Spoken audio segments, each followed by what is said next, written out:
जिसमें से मेजॉरिटी बच्चों ने ये आंसर किया कि उनको कंसिस्टेंसी बनाने में दिक्कत हो रही है। दूसरे बच्चों ने ये बोला कि बैकलॉग का प्रॉब्लम है। तीसरे का क्वेश्चन सॉल्विंग का दिक्कत है। एंड किसी को पीसीएम का सब्जेक्ट टफ लग रहा है, बीट फिजिक्स केमिस्ट्री मैथ या कोई सा भी सब्जेक्ट टफ लग रहा है। यहाँ से हम अपना एकेडमिक कमबैक कैसे करें, तो पूरा कुछ बर्बाद हो जाएगा। तो वीडियो एंड तक जुड़े रहना। बहुत ज़्यादा या तो देखो, दो टाइप के बच्चे होते हैं जनरली जब ऑनलाइन में पढ़ाई हो रही है, ठीक है।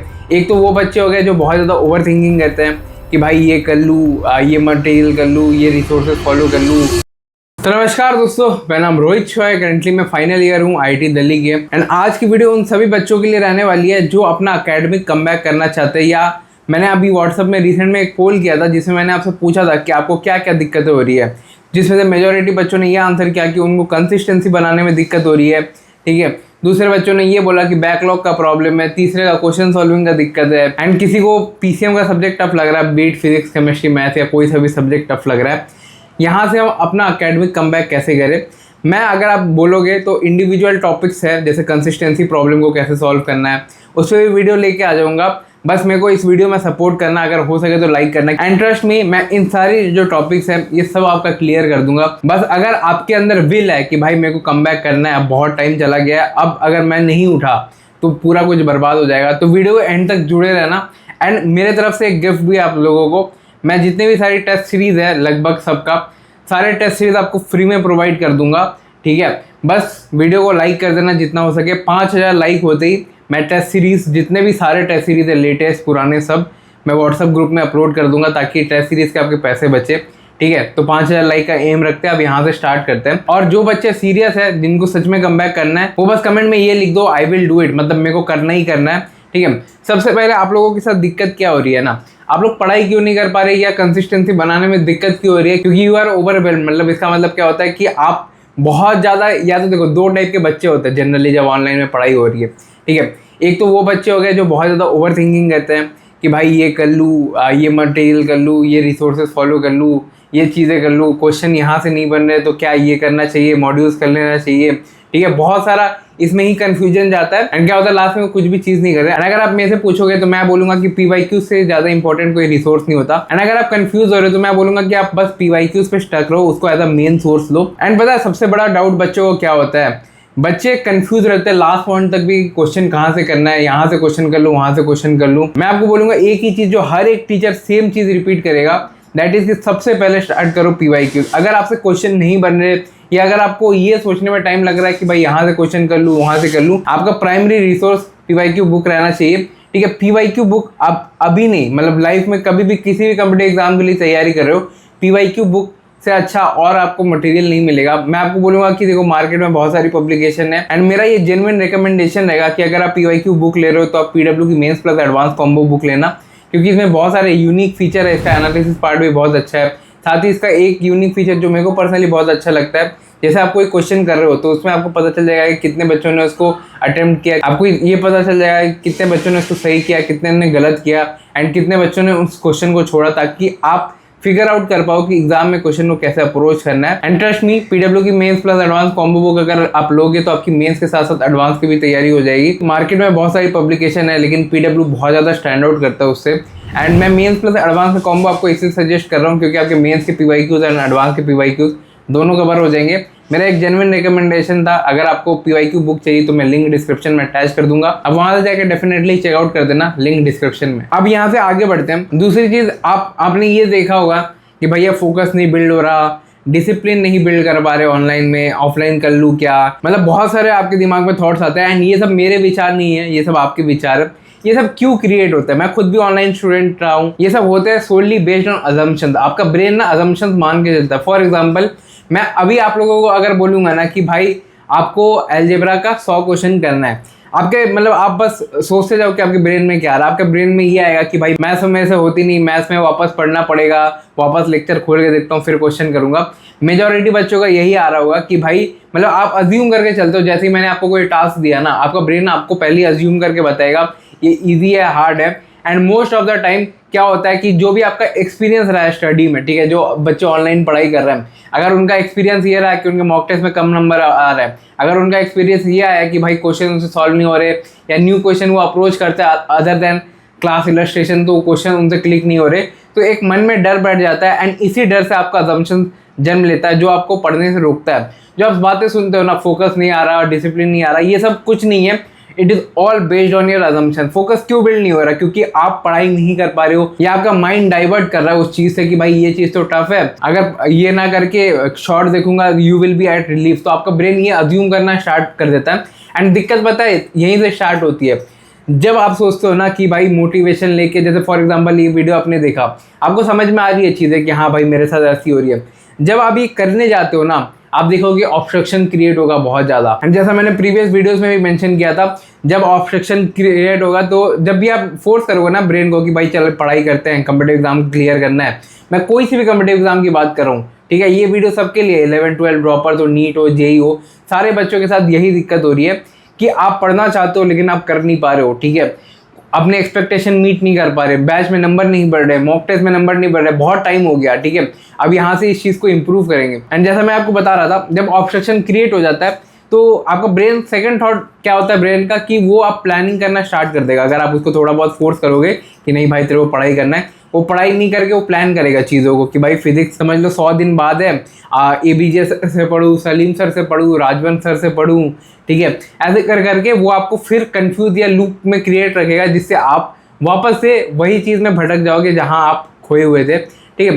तो भैया इनका सॉल्यूशंस क्या है? ठीक है भैया, ये सब चीज़ें तो हमारे साथ हो रही है, what are the solution to this? तो सॉल्यूशन के बारे में मैं आपको बताऊंगा, एग्जांपल दे के बताऊंगा। जैसे मैं खुद भी आपके तरह ही स्टूडेंट था, मैं कोई गॉड गिफ्टेड बच्चा नहीं हूँ जो IIT दिल्ली आ गया, मैं भी आपके तरह ऑनलाइन ही पढ़ा हूँ, ठीक है, मतलब we and you both are same, ठीक है, मतलब आप अभी पढ़ रहे हो, मैं पढ़ के आ चुका हूँ, इससे मैं आपको अपने एक्सपीरियंसेस शेयर कर सकता हूँ कि मैंने इन चीज़ों को कैसे कोप अप किया। उसके बाद मैं आपको थोड़ा बहुत और प्रॉब्लम आइडेंटिफाई करवाना चाहता हूँ, क्योंकि प्रॉब्लम जब तक आप आइडेंटिफाई नहीं करोगे ना तो आप उस पर वर्क नहीं कर पाओगे। एक प्रॉब्लम जो मैं एड्रेस करना चाहता हूँ, मेरे को बहुत सारे बच्चे ने इंस्टाग्राम पे DM किया था, पर्सनली पूछ रहे थे कि भैया अभी टाइम कम बचा है, ठीक है, मतलब बहुत बच्चों का हो सकता है, 11th वालों का भी हो सकता है, 12th और ड्रॉपर्स का भी हो सकता है, टाइम कम बचा है, सिलेबस करना है, तो क्या मेरे को वन शॉट देख लेना चाहिए, क्या मेरे को वन शॉट के बदले क्वेश्चन सॉल्विंग पे ही ज़्यादा फोकस करना चाहिए, मतलब बहुत सारी चीज़ें आएंगी। मैं बोलूँगा देखो इसका बस एक सिंपल सा सॉल्यूशन मैं आपको प्रोवाइड कर देता हूँ। जिन बच्चों को बैचेस ये वो फला में दिक्कत होती है, अपना जो सिलेबस है ना उसको 3 पार्ट्स में डिवाइड करो। एक तो जिससे हाई वेटेज टॉपिक्स आता है, जो बहुत ज़्यादा एग्जाम में रिपीटेड आता है, वो आपको कोई सा भी यूट्यूब चैनल पे मिल जाएगा या आपको आपके टीचर्स ही बता देंगे कि भाई ये बहुत ज़्यादा पूछा जाता है एग्जाम में।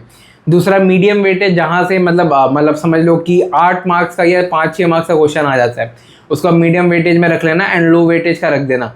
अगर आपको ये लिस्ट चाहिए तो मेरे को बताना, मैं ये लिस्ट आपको फ्री में प्रोवाइड कर दूंगा व्हाट्सएप में, तो ज़्यादा दिक्कत वाली बात नहीं है। जैसे कोई बच्चा फिजिक्स कर रहा है, वो इन 3 चीज़ों में कैटेगराइज करो। सबसे पहले तो हाई वेटेज, मीडियम वेटेज, लो वेटेज। जो हाई वेटेज है उसको आपको एनी हाउ कोई भी भैया दीदी यूट्यूबर, कोई भी टीचर, कोई भी क्रैश कोर्स बेचने वाला कुछ भी आके बोले कि भाई ये टॉपिक्स आपको वन शॉट से करना है, आप उन टॉपिक्स को मत करना, ठीक है। जो हाई वेटेज वाले हैं उनको हमेशा बैच से क्या करो। एंड ये चैप्टर ज़्यादा होते भी नहीं है, लगभग 10 से 15 चैप्टर होंगे, तो मैं मानता हूँ कि इतना चैप्टर तो आप बैच से कर ही सकते हो। साथ ही साथ जो लो वेटेज है तो वो आप वन शॉट से कर सकते हो, क्योंकि उसमें दिक्कत नहीं है, उसमें मोस्टली ईजी क्वेश्चन फ्रेम होते हैं। एंड लास्ट में जो मीडियम वेटेज वाला है उसको आप डिवाइड कर लो बेस्ड ऑन योर, मतलब हर एक बच्चे का इंडिविजुअल रहेगा ये चीज़ कि उसको कौन सा सब्जेक्ट टफ लग रहा है या कौन सा चैप्टर टफ लग रहा है। फॉर एग्जांपल मैं बोल रहा हूँ ऐसे मीडियम वेटेज में SHA में एक चैप्टर है, वो मेरे को टफ लगता है, हो सकता है किसी बच्चे को इजी लगे। एंड उसको डिवाइड कर लो 50-50 करके कि भाई जो टॉपिक आपको सच में हार्ड लगे, चैप्टर सच में हार्ड लग रहा है, उसको आप वैसे ही प्रेफर करो, एंड जो नहीं हो रहा उसको आप वन शॉट से कर लो। इस तरीके से आप प्रोसीड कर सकते हो अगर आपके पास टाइम या बैकलॉग बहुत ज़्यादा हो गया, स्पेशली उन बच्चों के लिए जिनका एग्जाम अभी पास आ रहा है, वो इस मेथड से जा सकते हैं। इसमें कोई सा भी दिक्कत नहीं होगा, ये एज IIT दिल्ली स्टूडेंट मैं आपको इंश्योर कर रहा हूँ, ठीक है, आपको कोई सा भी दिक्कत नहीं होगा। अब बात करते हैं जो मैंने प्रॉब्लम नंबर 1 है उसके सॉल्यूशंस के बारे में। अब मैं आपको एग्जांपल से समझाऊंगा कि मैंने इन चीज़ों को कैसे इंप्रूव किया and how I did my academic comeback. मैं खुद भी कोई ब्राइट स्टूडेंट नहीं था, इसका क्रेडेंशियल मैं आपको बता देता हूँ। क्लास 11th में मैं स्कूल के एग्जाम्स में फेल हो गया था, जिसमें मेरे फिजिक्स में बस 30 नंबर थे, ठीक है। साथ ही साथ 12th में एक प्री बोर्ड्स होता है, प्री बोर्ड्स में मेरे कितने नंबर थे? 15% नंबर थे, ठीक है। तो वहाँ से भी मैंने कम बैक किया, मैंने गिव अप नहीं किया। इसका रीज़न यही था कि सबसे पहली चीज़, ये जो पहला प्रॉब्लम हो रहा है ना कि आप ओवरवेल्म हो रहे हो, जिससे आप ओवर थिंकिंग, या बहुत बच्चे डे ड्रीमिंग करते हैं कि भाई ये कर लिया तो ये हो जाएगा, ये कर लिया तो वो हो जाएगा। उसको आप स्मॉल पार्ट्स में करके डिवाइड करो। आपने कभी आधार कार्ड देखा है तो उसमें आप देखोगे कि 12 डिजिट का नंबर रहता है, उसको 4-4 करके स्लॉट में तोड़ा रहता है। तो उससे होता क्या है, जब आप बड़े कोई सेगमेंट को छोटे छोटे पार्ट्स में डिवाइड करके करते हो ना, तो वो आप और भी ज़्यादा एफिशिएंट तरीके से कर सकते हो। फॉर एग्जांपल, मैं इसका आपको बेस्ट एग्जांपल अपने प्रिपरेशन से ये दे सकता हूँ कि जैसे मेरे को एक चैप्टर का एडवांस लेवल का क्वेश्चन करना है, मैं मान के चल रहा हूँ कैलकुलस मेरे को एडवांस लेवल ले जाना है। तो रैदर देन मी थिंकिंग कि भाई मैं ब्लैक बुक कर लूँ, सेनगेज कर लूँ, ये कर लूँ, वो कर लूँ, मैं सबसे पहले स्टार्ट कर दूंगा विद द बेस्ट रिसोर्स जो मेरे पास है, दैट इज PYQs। मैं पहले PYQs को एनालाइज करूंगा, लास्ट के 5 साल के JEE एडवांस के पेपर्स को एनालाइज करूंगा, एंड बस कैलकुलस वाला क्वेश्चन देखूंगा कि भाई कैसे कैसे क्वेश्चन पूछ रहा है। जब आप पहला स्टेप पूरा करते हो ना, तो आपको रफली आइडिया लग जाता है कि एग्जामिनर ऐसा क्वेश्चन पूछता है, ये क्वेश्चन बहुत ज़्यादा आता है। तो इससे आपका जो प्रॉब्लम नंबर 1 है वो देखो कि आप पूरा हट जाएगा, कि जो आप ओवर थिंकिंग या डे ड्रीमिंग करने लगते हो ना कि ये कर लूँ तो वो हो जाएगा। अब आपको पता है कि भाई एग्जामिनर क्या पूछ रहा है। फिर उसके बाद मैं क्या करता था, फिर उसके बाद मैं लाइक अगर क्लास नोट्स में अगर मेरे को दिखता है कुछ सिमिलर एग्जांपल जो टीचर ने करवा रखा है, क्योंकि ऑनलाइन में ना दिक्कत ये है कि हर एक टीचर अपने आप को ऐसा बोलता है कि भाई ये एडवांस के क्वेश्चन मेरे पेपर से आए हैं, ये आ गया, वो आया, ठीक है। तो पहले मैं उस नोट्स को एक बार देख लेता था गो थ्रू करके कि भाई सच में ये टॉपिक टीचर ने करवाया, एंड मतलब कोई मिलता जुलता एडवांस का क्वेश्चन इससे है कि नहीं। ऊपर से एक बार ब्रश कर लिया, देख लिया कि हाँ ऐसा एडवांस पेपर में था, नहीं है। अगर मेरे को वो टॉपिक दिख जाता है क्लास नोट पे, एंड उसके बाद सेनगेज या जो भी रेफरेंस बुक है उसको मैं खोल के बैठता था, एंड वो एग्जैक्ट टॉपिक देखता था जहाँ से क्वेश्चन पूछे जा रहे हैं। ये पर्सनली ट्रस्ट मी, मैंने फॉलो किया एडवांस में, एंड इससे मेरा बहुत ज़्यादा स्कोर इंप्रूवमेंट हुआ, क्योंकि इससे आपकी हर एक प्रॉब्लम सॉल्व हो जाती है। आप भी किसी चैप्टर का ये ट्राई करके देखना, जैसे एटॉमिक स्ट्रक्चर हो गया, पहले PYQ खोल के बैठ जाओ, एनालिसिस करो कि भाई क्या क्या क्वेश्चन पूछे गए हैं। उसके बाद आपको कोई भी असम्पशंस करने की ज़रूरत नहीं है। बहुत बच्चे ये भी कंफ्यूज रहते हैं कि यूट्यूब पे किस टीचर को फॉलो करूँ क्वेश्चन सॉल्विंग के लिए। आपको सब चीज़ क्लियर हो जाएगा, आपको लिटरली पता चल जाएगा एग्जाम में क्या पूछ रहे हो। तो आपके बहुत सारे जो प्रॉब्लम्स थे ना, जो अराइज होने वाले थे, वो पहले ही रुक जाएंगे।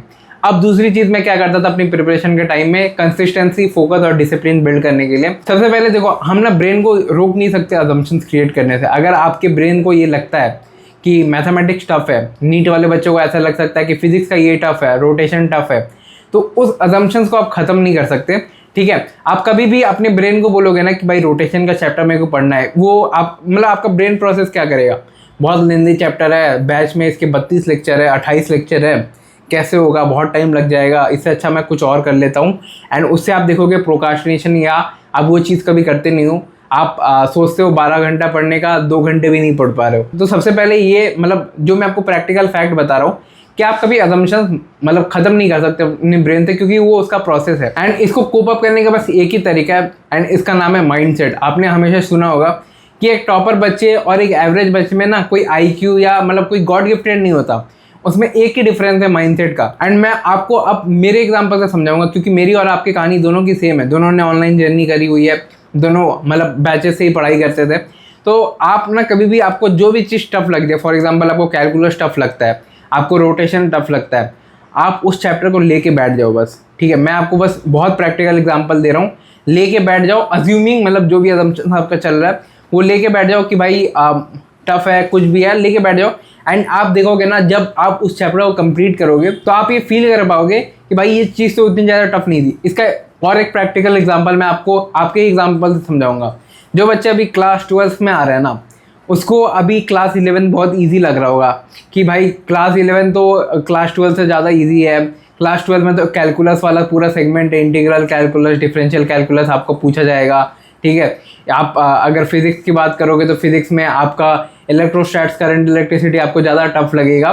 तो आप देखोगे ना कि आप सोचोगे कि भाई काइनेमेटिक्स तो क्या ही था इसके सामने, बट जबकि आप जब क्लास 11 में रहते हो ना, तो आपको वही चीज़ टफ लग रही होगी। एंड सिमिलरली मतलब क्लास 11 के साथ आप क्लास 10 का एग्जांपल ले लो कि भाई ये चीज़ें तो बहुत इजी थी, अभी मैं कहाँ फंस गया हूँ, कुछ हो ही नहीं रहा।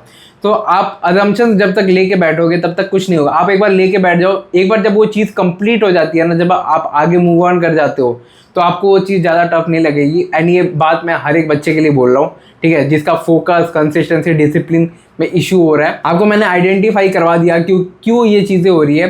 कहाँ से आप इसको इम्प्रूव कर सकते हो। एंड मैंने आपको बस 3 चीज़ों के बारे में बोला है, एंड ट्रस्ट मी, अगर आप ये 3 चीज़ें कर लेते हो, लाइफ में किसी भी कम्पिटिटिव एग्जाम में कोई सी भी दिक्कत नहीं होगी। फोकस, कंसिस्टेंसी, डिसिप्लिन, बैकलॉग्स, ठीक है, सब्जेक्ट में दिक्कत हो रही है, क्यों हो रही है समझ में नहीं आ रहा, डे ड्रीमिंग, प्रोक्रास्टिनेशन, ये सब का सॉल्यूशन बस ये 3 स्टेप है। एंड मेरे पे ट्रस्ट कर सकते हो, मैं एक फाइनल ईयर का स्टूडेंट हूँ IIT दिल्ली में, ठीक है। 4 साल मैंने यहाँ जो IIT दिल्ली का करिकुलम है वहाँ भी यही सारी चीज़ें करके अपने आप को ठीक रखा, स्टेबल रखा, बहुत ज़्यादा मैनेज करके चलता था। यूट्यूब, इंटर्नशिप, फॉर एग्जांपल ये वीडियो भी बना रहा हूँ तो हर एक चीज़ में मेरे को भी आलस आता है एफर्ट डालने में, बट जब मैं एक बार वीडियो स्टार्ट करके बैठ जाता हूँ तो चीज़ें अपने आप होने लगती है। वैसे इससे मैं पढ़ाई के लिए, आपको पहले सब चीज़ें टफ लगेगी, बट जब आप लुक बैक करोगे ना तो वो चीज़ आपको बहुत ज़्यादा ईजी फील होगी, या आप सोचोगे कि भाई ये तो क्या ही था, इसके लिए मैं इतना नाटक कर रहा था। एंड लास्ट में एक चीज़ आपके साथ होती है, आपका ब्रेन ना यूट्यूब को एज अ रिलीफ प्लेटफॉर्म मान के चलता है। फॉर एग्जांपल मैं दे रहा हूँ, पैसेंजर परमवीर का व्लॉग देख लिया, प्रशांत धवन सर की वीडियो देख लिया, तो आप क्या करते हो ना, आप जो अपनी रियलिटी है कि भाई आपको कम्पिटिटिव एग्जाम देना है, वो आप जानते हुए भी अपने आप को टाल लो कि भाई हाँ थोड़ा सा देख लेता हूँ, जबकि इन इन्फॉर्मेशन से आपका कोई भी फायदा नहीं होने वाला। इस वीडियो के बाद इमीडिएटली पढ़ाई करने बैठना, और कोई वीडियो स्ट्रैटेजी कुछ नहीं देखना। इस वीडियो के बाद इमीडिएटली 4-5 घंटे पढ़ाई करो एंड मेरे को कमेंट में अपडेट करो। लव यू मेरे भाइयों, टेक केयर, बाय।